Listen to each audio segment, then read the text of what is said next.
Wallace. I'm Daniel Sparkman. And I'm Janie Wallace. Danny Salter is off today. Yes. Oh, wait, sorry.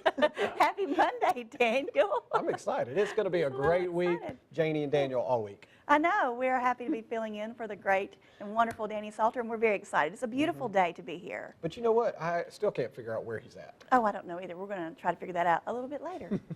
But it is a beautiful day outside, like you is. said. I've really enjoyed the weather today, especially considering all the rain showers we had on Saturday. I know. But, you know, it's beautiful. Let's check in now with Chief Meteorologist Richard Scott. Hey, Richard. Hey, Richard. Hey, Daniel, Janie, good Monday afternoon to you. Hey. Thanks, Richard. Signs of recovery from the April 27th, 2011 tornado continue to pop up all over West Alabama. The famous hot now sign at the Krispy Kreme in Tuscaloosa is shining bright once again. That's right, Daniel. This comes after almost 16 months after the storm destroyed the original building. Thousands of college students are headed back to Tuscaloosa for the start of school at the end of August, and the city of Tuscaloosa is getting ready for them.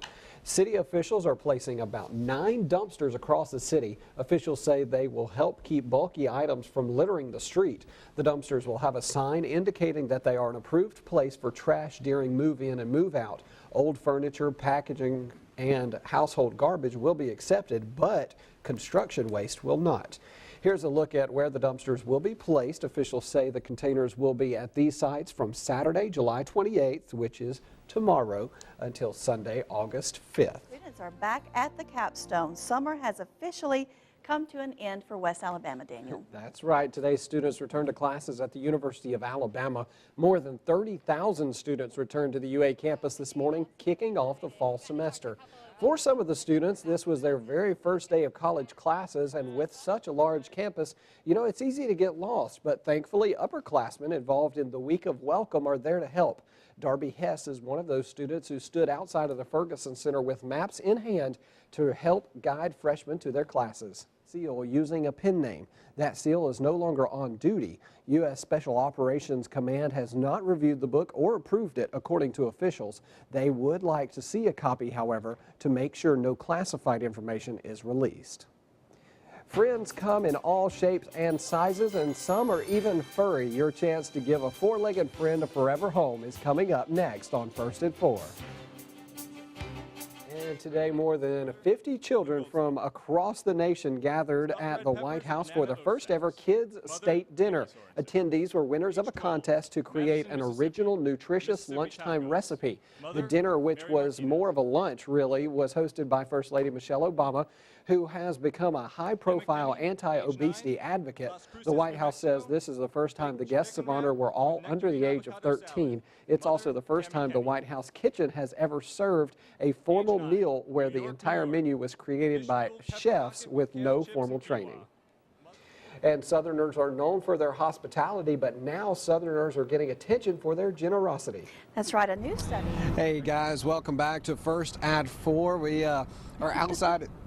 Sorry, I was eating some link sausage. Daniel has been eating, everybody. He couldn't wait till you got back with us. I couldn't. He had to jump right in. We're getting ready for football season. It kicks off a week from tomorrow. Can you believe that? I'm excited. I've been waiting all summer long. Well, I've been waiting since like January 9th.